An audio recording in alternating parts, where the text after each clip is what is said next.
Hi, ഇന്ന് നമ്മൾ ചെയ്യാൻ പോകുന്നത് മൈക്രോ നീഡ്ലിംഗ് അല്ലെങ്കിൽ മീസോതെറാപ്പി എന്ന് പറഞ്ഞ ഒരു പ്രൊസീജിയറാണ്. ഡിഫറെൻറ്റ് സൊല്യൂഷൻസ് ഉപയോഗിച്ചാണ് മൈക്രോ നീഡ്ലിംഗ് അല്ലെങ്കിൽ മീസോതെറാപ്പി ചെയ്യാൻ പോകുന്നത്. ഈ പേഷ്യൻറ്റിന് മെലാസ്മ അല്ലെങ്കിൽ കരിമംഗല്യം എന്ന് പറഞ്ഞ ഒരു സ്കിൻ ഡിസോർഡർ ആണ് ഫേസിൽ. അതിനുണ്ടായിട്ടുള്ള ഒരു ട്രീറ്റ്മെൻ്റ് ആണ്. So let's go do the procedure.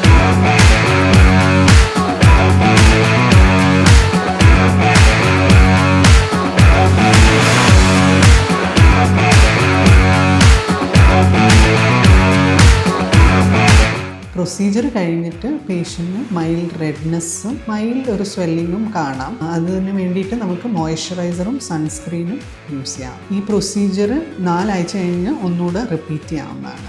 Or it can be repeated at monthly intervals. ഒരു 3 തൊട്ട് 4 സെഷൻ.